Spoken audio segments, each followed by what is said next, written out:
औज़ुबिल्लाहिमिनश्शैतानिर्रजीम बिस्मिल्लाहिर्रहमानिर्रहीम। अस्सलाम वालेकुम क्लास। आई होप के आप सब ठीक ठाक होंगे और अच्छी सेहत को एंजॉय कर रहे होंगे। आज का हमारा lecture number 6 partial differential equations के कोर्स का है। आज के लेक्चर में अपने प्रीवियस लेक्चर्स में हमने ये पढ़ा था, हमने हीट कंडक्शन की जो फिनोमेना है उसका पीडी हमने डिराइव किया हुआ था। अच्छा, उसी रॉड के लिए हमारी अजम्पशन ये थी कि रॉड में हीट की जो एनर्जी है वो totally in the x direction movement कर रही थी, रॉड से बाहर नहीं जा रही थी, ना ही उस रॉड में कोई इस तरह का हीट सोर्स था जिससे हीट जनरेट हो रहा था। ठीक है, तो अपने उन अजम्पशन को इसी लेक्चर में हम थोड़ा सा स्ट्रांग बनाएंगे। हम ये भी अज्यूम करेंगे कि रॉड के अंदर कुछ पोर्शन है जिस पे हीट जनरेट हो रहा है। ठीक है, तो फिर इस नई अजम्पशन के तहत जो हमारा पार्शियल डिफरेंशियल इक्वेशन है वो भी डिफरेंट होगा। तो वो देखेंगे कि अगर अजम्पशन हमारी चेंज हो जाती है तो उसके इफेक्ट्स जो पार्शियल डिफरेंशियल इक्वेशन है उस पे कितना जो इफेक्ट है वो कितना इफेक्ट आता है। तो एक तो पार्शियल डिफरेंशियल इक्वेशन कंस्ट्रक्ट करेंगे। दूसरा इम्पॉर्टेंट हमारा कॉन्सेप्ट ये होगा कि अभी तक हमने जितने भी पीडी सॉल्व कर लिए, तो यानी वेव इक्वेशन हमने सॉल्व किया है, हीट इक्वेशन हमने सॉल्व किया है। दोनों इक्वेशन में हमने ये अज्यूम किया हुआ है कि दोनों एंड्स पे जो हमारा सोल्यूशन है वो सोल्यूशन हमारा जीरो होगा, सोल्यूशन की वैल्यू हमारी जीरो होगी। तो हम आज के लेक्चर में ये भी अज्यूम करेंगे कि अगर फॉर एग्जांपल दोनों एंड्स पे टेम्परेचर जीरो ना हो, 10 हो, 40 हो, 100 हो, कोई इस तरह का हो, फाइनाइट वैल्यू हो, तो फिर सेपरेशन ऑफ वेरिएबल का जो टेक्निक है उसको किस तरह यूटिलाइज किया जा सकता है। ठीक है, थर्ड टॉपिक हमारा ये होगा कि अम,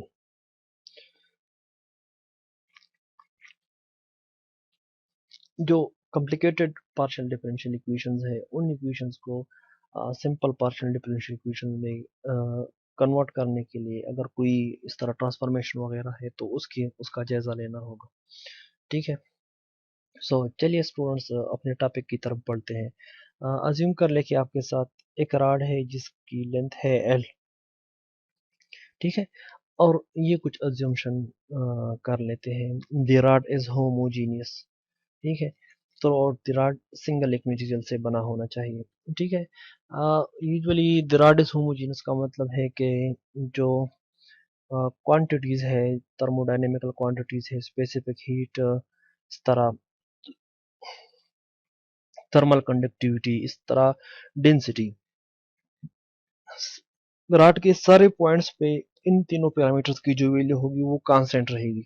ठीक है, मींस के थर्मल कंडक्टिविटी और स्पेसिफिक हीट, इस तरह density does not depends on time and also does not depend on the space variable.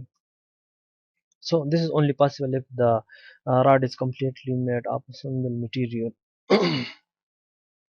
The second assumption is the rod is laterally insulated. This means that the outer surface of the rod is insulated. ठीक है, उससे कुछ ही कोई भी heat उससे बाहर नहीं जा रहा।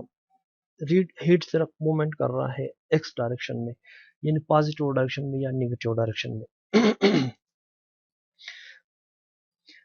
Rod is literally insulated. Here we have imposed that there is the convection term is zero. कोई convection के तहत कोई heat flow नहीं कर रहा।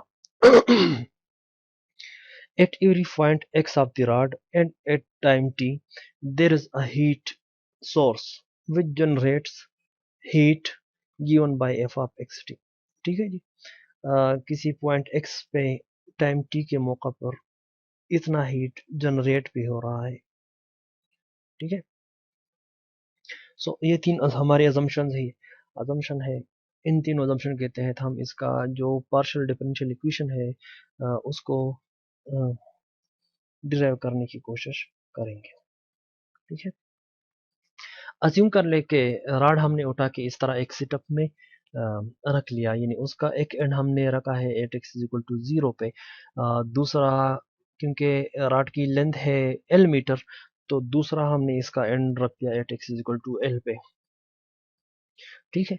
अब हर एक पॉइंट पे जो टेम्परेचर है वो automatically you of x T में रिप्रेजेंट हो जाएगा। हर एक पॉइंट पे जो टेम्परेचर है वो विद रिस्पेक्ट टू टाइम भी चेंज हो रहा है, और डिफरेंट पॉइंट पे डिफरेंट एक टेम्परेचर होना चाहिए। तो u as a function of x and t. ठीक है, टेम्परेचर को हम रिप्रेजेंट करेंगे कैपिटल यू से। अब इस रॉड में के सेंटर में मैंने एक रेड कलर का दूसरा एक रॉड रख लिया जो हीट को जनरेट कर रहा है इस रॉड के अंदर, और हर एक पॉइंट पे डिफरेंट टाइम्स पे जो हीट की जनरेशन है उसकी एस्टिमेट हमें दी गई है कि small F of x T से। ठीक है। अब हमने अज्यूम करना है दो पॉइंट्स के दरमियान रॉड का जो पोर्शन है उसको, यानी एक पॉइंट हमने कंस्ट्रक्ट कर लिया, यानी कंसिडर कर लिया एक्स, दूसरा पॉइंट हमने कंसिडर कर लिया एक्स प्लस डेल्टा एक्स। अब इन दोनों पॉइंट्स के दरमियान रॉड का जो ब्राउन पोर्शन है, अ, उस पोर्शन में जो हीट है उसमें जो बदलाव आएगा, उस बदलाव के दो फैक्टर्स होंगे।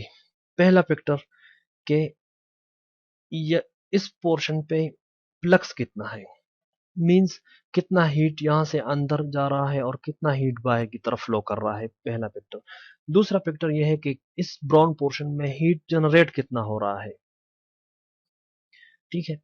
सो अगर हम फॉर एग्जांपल इसी स्मॉल पोर्शन पे law of conservation of energy को यूटिलाइज करेंगे तो वो इस तरह स्टेट होगा कि the total change in the heat of the brown portion is equal to the net flux plus the total heat generated inside the brown portion. ठीक है। सो apply the law of conservation to this small portion, we can claim that the net change of heat inside the brown portion is equivalent to the net flux across the boundary plus the total heat generated inside the brown portion। ठीक है। So law of conservation of energy में हमारे साथ ये changes आ गई। तो अब ये net flux across the boundary, ये एस्टिमेट तो हमें पता है कि भाई नेट फ्लक्स क्या होता है, net change of heats inside ये भी हमें पता है, और total heat generated inside the वो ये भी कैलकुलेट कर लेंगे। तो तीनों एस्टिमेट्स को यहाँ पर सब्स्टिट्यूट कर देंगे, देखेंगे कि हमारे साथ किस तरह का एक्सप्रेशन बनता है। अब the total amount the net heat between x and x plus delta x. देखिए किसी स्पेसिफिक एक पॉइंट पे टेम्परेचर की जो वैल्यू है वो है यू। अगर एक बॉडी का टेम्परेचर पता हो, उसकी स्पेसिफिक हीट पता हो, उसकी डेंसिटी पता हो, तो उसका जो टेम्परेचर हीट एनर्जी है वो कैलकुलेट करेंगे अगर हम, तो c multiplied by rho multiplied by temperature. यहाँ पर हम रेफरेंस टेम्परेचर को जीरो अज्यूम कर रहे हैं। तो ये जो क्वांटिटी है इंटीग्रेंट की, जो क्वांटिटी है इंटीग्रल के अंदर जो टर्म है इसकी जो क्वांटिटी है, ये किसी एक स्पेसिफिक पॉइंट पे अगर हम हीट एनर्जी को कैलकुलेट करना चाहें तो ये टर्म हमने कैलकुलेट करना है। अब हमने टोटल हीट का कैलकुलेट करना है एक्स और एक्स प्लस डेल्टा एक्स के दरमियान। तो उसके लिए ज़रूरी है कि सारे पॉइंट्स पे जो हीट एनर्जी है उसको एड अप किया जाए या इंटीग्रेट किया जाए कंटिन्यूस केस में। तो अगर हम टोटल हीट एनर्जी को इंटीग्रेट करते हैं from x to x plus delta x, we will get the total amount of heat inside this portion। ठीक है। now the change in this heat is d by dt of this quantity। ठीक है। d by dt of integral x to x plus delta x multiplied by c rho into u of s t ds। अब ये जो situation है d by dt of this thing, अगर ये c और रो जो हमने अज्यूम भी किया हुआ है, स्पेसिफिक हीट और डेंसिटी हमने अज्यूम भी की हुई है कि ये कांस्टेंट है विद रिस्पेक्ट टू टाइम। तो इसका मतलब ये है कि इस डेरिवेटिव को अगर हम इधर इस टेम्परेचर यू पे अप्लाई करना चाहे तो हम इजीली अप्लाई कर सकते हैं। ठीक है। So the equation to be clearly states the net change in heat inside this brown portion. ठीक है। This is equal to the net flux. The net flux is kappa, which is the thermal conductivity, into ux at x plus delta xt, which is the amount of flux at the right of the brown portion, and this is calculated in view of Fourier law। जो Fourier law है उसके हिसाब से calculate किया गया है। इस तरह minus kappa into ux is the flux at the left boundary of the Brown portion. Also, um, the total heat generated inside the Brown portion, किसी एक स्पेसिफिक पॉइंट पे एफ ऑफ एक्स टी के हिसाब से heat generate हो रहा है, तो एक्स और एक्स प्लस डेल्टा एक्स के दरमियान अगर टोटल हीट की जनरेटेड क्वांटिटी हमें मालूम करने की ज़रूरत हो, तो वो हमने क्या करना है, इंटीग्रेट करना है ओवरऑल.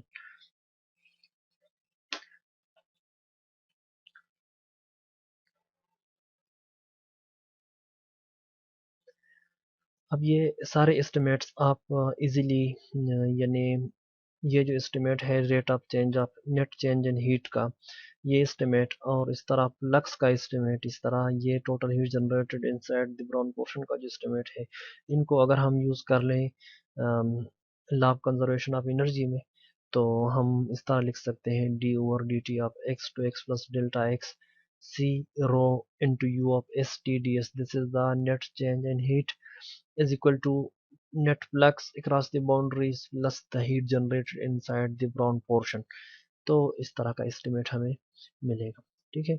अब यहाँ पर हमारे साथ तीन टर्म्स है. एक टर्म में कोई इंटीग्रेशन नहीं है, बाकी के दो टर्म में इंटीग्रेशन मौजूद है. ठीक है. तो इस स्टेज पे आके हम रिकॉल कर देते हैं mean value theorem. Mean value theorem की स्टेटमेंट ये है कि अगर function F of x continuous हो ए बी पे, तो इसी डोमेन में एक जीटा ऐसा एग्जिस्ट होगा जो ये प्रॉपर्टी सेटिस्फाई करेगा. A b f of x d x is equal to f of zeta into b minus A. B minus a is basically the length of the domain. ठीक है. तो ये main value theorem basically किसी एक integral को change कर देता है एक स्केलर टाइप क्वांटिटी में. ठीक है. तो इसको हम अप्लाई कर सकते हैं, इस इंटीग्रल पर भी अप्लाई कर सकते हैं और इस इंटीग्रल पर भी अप्लाई कर सकते हैं, लेकिन उसमें ये अजम्पशन हमें करनी होगी कि जो हमारा टेम्परेचर प्रोफाइल है U और जो हीट सोर्स है F, ये हमारे साथ कंटिन्यूस होने चाहिए. ठीक है. सो अगर अज्यूम कर ले कि कंटिन्यूस है, तो अगर कंटिन्यूस है तो x और x प्लस डेल्टा x के दरमियान एक जीटा इस तरह एग्जिस्ट होगा जो पहले इंटीग्रल को इक्वलेंट कर देगा इस क्वांटिटी के F of zeta multiplied by B minus A. B minus A हमारे साथ यहाँ पे बनता है, बी है एक्स प्लस डेल्टा एक्स और ए है x. So B minus A हमारे साथ बनता है x plus delta x minus x delta x बनता है. The second term is free of the integral term, so there will have no effect in this term. The third term के लिए भी एक जीटा एग्जिस्ट होगा जो integral को change कर देगा f of zeta multiplied by B minus एक ही शेप में. सो मेन वैल्यू थ्योरम और law of conservation of energy को मिला के इक्वेशन नंबर 6 हमें मिलता है, जो टेम्परेचर प्रोफाइल ये इक्वेशन नंबर 6 सेटिस्फाई कर रहा है. ठीक है. You can divide the equation number 6 by C rho del x. What you get? You get ut at zeta t is equal to k divided by C rho into ux minus ux divided by delta x plus 1 over 0 f at zeta t. ठीक है. अब अगर delta x approach to zero हम करेंगे तो x और x plus delta x वो दो पॉइंट्स एक दूसरे के करीब आएंगे, ये जीटा हमारा x में कन्वर्ट हो जाएगा और ये जो ब्रैकेट के दरमियान जो टर्म है ये सेकंड डेरिवेटिव में कन्वर्ट हो जाएगा. So apply delta x approach to zero, what you gate?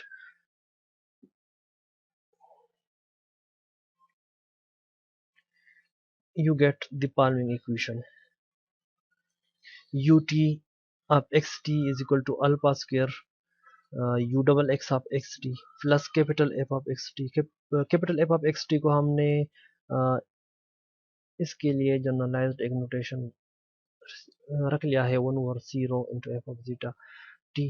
Capital f of x T को हीट सोर्स डेंसिटी भी कहते हैं. अब इस पीडी के साथ इसके जो बाउंड्री कंडीशंस है वो मिला देते हैं. सो जो इसी रॉड में जो टेम्परेचर प्रोफाइल की जो फिनोमेना है वो ये तीनों बाउंड्री कंडीशन सेटिस्फाई कर रहा है. ठीक है. अब ये एक non homogeneous partial differential equation है। Non homogeneous in the sense के इसमें राइट हैंड साइड पे जो टर्म है वो हमारे साथ जीरो नहीं है, बल्कि एक नॉन फंक्शन है एक्स और टी का। जी जी यहाँ पर हमारे साथ इक्वलेंट है F of capital f of x T के जीरो नहीं है, तो हम इसको non homogeneous heat conduction equation कहेंगे। ठीक है, अब क्लियर सी बात है कि ये जो नॉन होमोजीनियस पीडीई है इसको सेपरेशन ऑफ वेरिएबल से अटैक नहीं किया जा सकता, क्योंकि अगर सेपरेशन ऑफ वेरिएबल से अटैक करेंगे डायरेक्टली तो एक कॉम्प्लिकेटेड सिचुएशन बनेगी। ठीक है, तो सबसे पहले अच्छा, इसी टॉपिक को आप यहाँ पर ही हाल रख ले। नेक्स्ट टॉपिक जो हमारा है उस पर बात करते हैं, तो इस प्रॉब्लम के सोल्यूशन की तरफ आएंगे इंशाल्लाह किसी नेक्स्ट लेक्चर्स में। अभी आप ये पार्शियल डिफरेंशियल इक्वेशन जो हीट इक्वेशन है ये कंस्ट्रक्ट कर ले। U at zero t is equal to t one, u at l t is equal to t two. हमारे साथ दो बाउंड्री कंडीशंस दिए गए हैं और पहले से ये प्रॉब्लम डिफरेंट है। पहले प्रॉब्लम में हमारे साथ इस तरह की सिचुएशन थी कि दोनों एंड्स पे जो टेम्परेचर है वो जीरो था। अब यहाँ पर हमारे साथ जीरो नहीं है, बल्कि कुछ positive t one t two दो पॉजिटिव क्वांटिटीज है। तो अगर फॉर एग्जांपल इसी प्रॉब्लम को हमने सॉल्व करना है तो सॉल्व करने के लिए इस पे सेपरेशन ऑफ वेरिएबल का जो टेक्निक है वो अप्लाई करना चाहिए। तो वो यहाँ पे अप्लाई नहीं हो सकता, क्योंकि अगर ये जीरो होता तो जब हम ये बाउंड्री कंडीशन अप्लाई कर देते तो दो टर्म्स का प्रोडक्ट हमारे साथ जीरो आता जिसको कंक्लूड किया जा सकता था।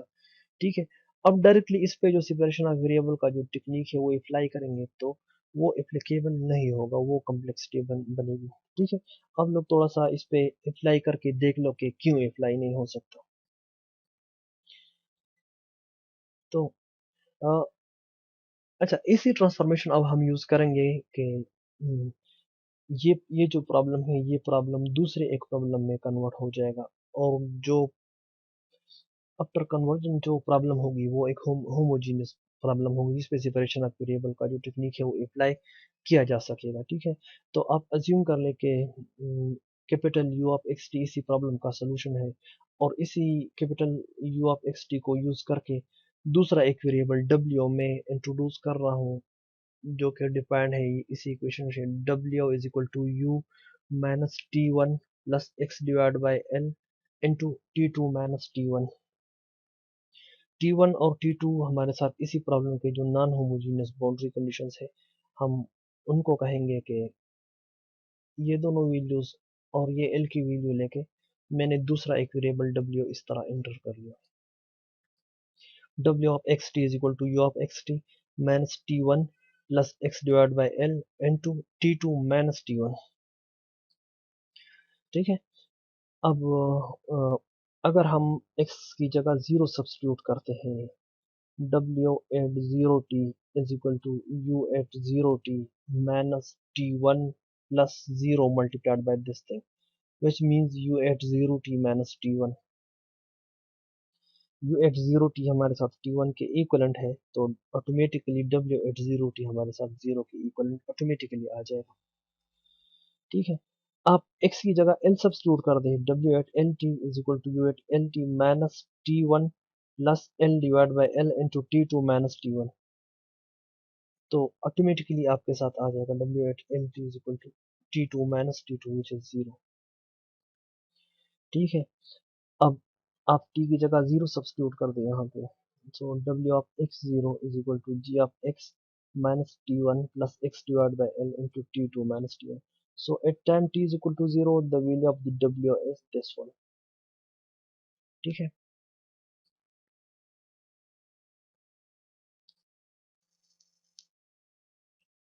हमने एक नया वेरिएबल W इस तरह इंट्रोड्यूस कर लिया कि जीरो पे भी उसके वैल्यू जीरो, लेफ्ट हैंड पे भी दूसरे एंड पे भी जीरो, और इनिशियल कंडीशंस डायरेक्टली डिफरेंट थे। अब इसी W का विद रिस्पेक्ट टू टाइम आप डेरिवेटिव कैलकुलेट कर ले, तो वो इक्वलेंट है W t is equal to u t. ये जो टर्म है, ये टर्म इसमें टाइम t इन्वॉल्व नहीं है, means this term does not depends on time t, तो इसका विद रिस्पेक्ट टू टाइम जो डेरिवेटिव है वो भी यानी 0 हो जाएगा। तो डब्ल्यू T is equal to u t के इक्वलेंट आ जाएगा। ठीक है, ये जो टर्म है इसका विद रिस्पेक्ट टू एक्स जो सेकंड डेरिवेटिव है वो भी 0 हो रहा है। तो अगर हम डब्ल्यू का with respect to x second derivative calculate कर ले तो वो यू के with respect to x second derivative के इक्वलेंट आ जाएगा।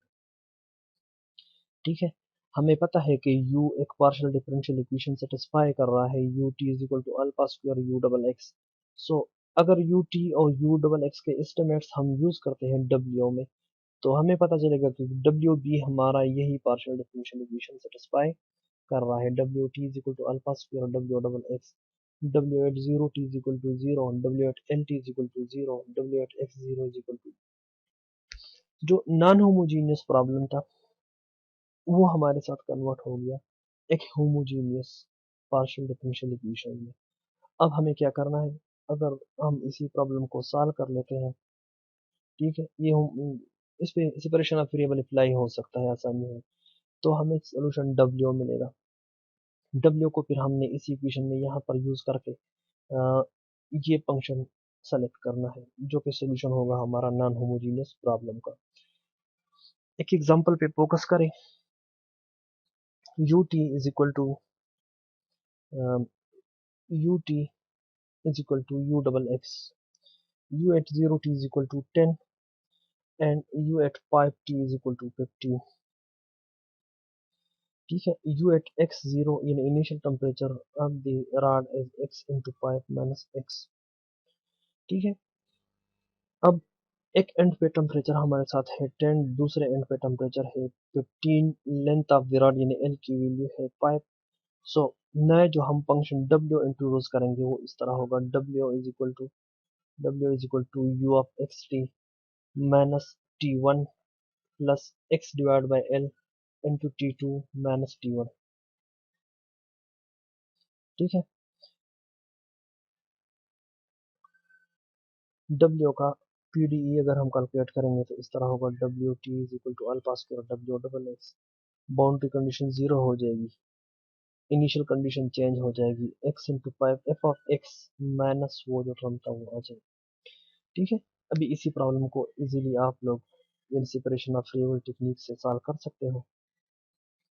तो सेपरेशन ऑफ वेरिएबल टेक्निक से इसी प्रॉब्लम को सॉल्व करके जो सोल्यूशन बनेगा उसको अगर हम यहाँ पर रखते हैं तो हमारे साथ जो नॉन होमोजीनियस बाउंड्री वाली प्रॉब्लम है वो हमारे साथ सॉल्व हो जाएगा। ठीक है, अब एक दूसरा एक सिनारियो कंसिडर कर ले। एक हीट कंडक्शन इक्वेशन टाइप का एक इक्वेशन कंसिडर कर ले, u t is equal to alpha square u double x minus beta multiplied by u. Beta is also a constant and u is the dependent variable। Similarly, assume these two conditions, u at 0 t is equal to 0 and u at l t is equal to 0। ये दो conditions भी assume कर ले। Suppose के initial condition भी आपको बताई गई है, u at x 0 is equal to f of x। तो अब ये जो प्रॉब्लम है ये कॉम्प्लिकेटेड एक प्रॉब्लम है, हार्ड प्रॉब्लम है। थ्रू सेपरेशन ऑफ वेरिएबल अगर इसको सॉल्व करने की कोशिश करेंगे तो बहुत कॉम्प्लेक्सिटी के साथ ये सॉल्व होगा। ठीक है, तो थ्रू सुइटेबल ट्रांसफॉर्मेशन इसी कॉम्प्लिकेटेड प्रॉब्लम को हम इसी प्रॉब्लम्स में भी कन्वर्ट कर सकते हैं।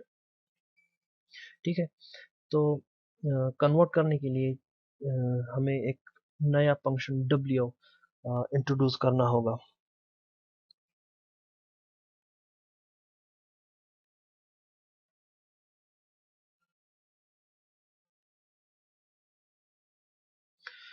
हमने एक फंक्शन w इंट्रोड्यूस कर लिया, u is equal to e power minus beta T into डब्ल्यू ऑफ एक्स टी। ठीक है, अब ये ट्रांसफॉर्मेशन कमाल की ट्रांसफॉर्मेशन है। ये ट्रांसफॉर्मेशन इस कॉम्प्लिकेटेड पीडीई को एक आसान से पीडीई में कन्वर्ट कर देगी। ठीक है, यू टी पहले कैलकुलेट कर ले, यू का विद रिस्पेक्ट टू टाइम। अगर यू फॉर एग्जांपल इसी शेप में है, इसी शेप में है, तो इसका with respect to time derivative क्या होगा? With respect to time derivative होगा first term into integral derivative of the second minus plus second term और डेरिवेटिव ऑफ द फर्स्ट। ठीक है, प्रोडक्ट रूल यहाँ पर एप्लीकेशन में आ गया। इस तरह u का with respect to x second derivative हमारे साथ होगा e power minus beta t, क्योंकि ये term with respect to x constant consider होगा। सो यू डबल एक्स हमारे साथ automatically e power minus beta T into डब्ल्यू डबल एक्स के इक्वलेंट होगा। ठीक है, अब u का यू टी और यू डबल एक्स का जो एस्टिमेट हमने बनाया हुआ है, इनको हमने सब्स्टिट्यूट करना है इस हार्ड प्रॉब्लम में। सो जब हम सब्स्टिट्यूट कर देते हैं तो हमें ये एक्सप्रेशन मिलता है e power minus beta T into W T of x T minus beta into E power minus beta T W of x T is equal to alpha square E power minus beta T W double x minus beta into E power minus beta T W X T. ठीक है, जो चीज़ें common है यहाँ पर, एक ये term और एक ये टर्म, ये दोनों टर्म्स कांस्टेंट है, यानी सेम है इक्वलिटी के दोनों साइड्स पे, तो हम इनको मीन्स के इनको हटा सकते हैं। तो जो पी डी हमारे साथ बनेगा वो इस तरह बनेगा ई power minus beta T W T of x T is equal to alpha square E power minus beta T into डब्ल्यू double x of x T. ठीक है, अब इसमें से जो कॉमन चीज़ें हैं वो हटा दी, ई पावर माइनस बीटा टी दोनों जगहों पे कॉमन है, तो हमें ये एक्सप्रेशन मिलेगा। हम इजीली देख सकते हैं कि हमारा जो फंक्शन w है जो हमने नया इंट्रोड्यूस किया हुआ है, तो वो भी एक सिंपल पार्शियल डिफरेंशियल इक्वेशन को सेटिस्फाई कर रहा है और दोनों एंड्स पे उनकी उसकी भी वैल्यू जीरो है, और इनिशियल कंडीशन भी एग्जैक्टली उस तरह ही है जिस तरह से हमने अज्यूम किया हुआ था। ठीक है, तो चलिए रिवाइज कर लेते हैं इस लेक्चर को।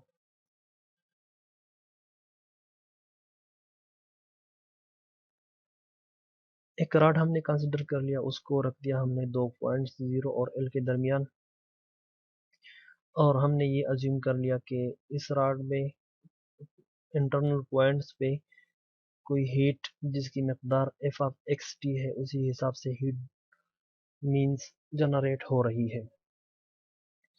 तो इसी प्रॉब्लम का हमने एजम्पशंस की law of conservation of energy को हमने यूटिलाइज कर लिया, और law of conservation of energy की यूटिलाइजेशन के बाद हमने एक इंटीग्रल इक्वेशन के शेप में हमें जो टेम्परेचर प्रोफाइल है उसका एक्सप्रेशन मिल गया।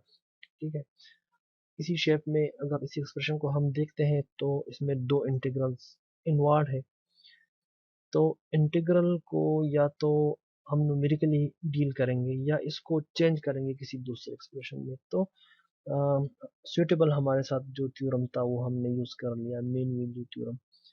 तो मेन वैल्यू थ्योरम जब हमने अप्लाई कर लिया तो इसमें ये दो जो इंटीग्रल टर्म्स है ये दोनों चेंज हो गए।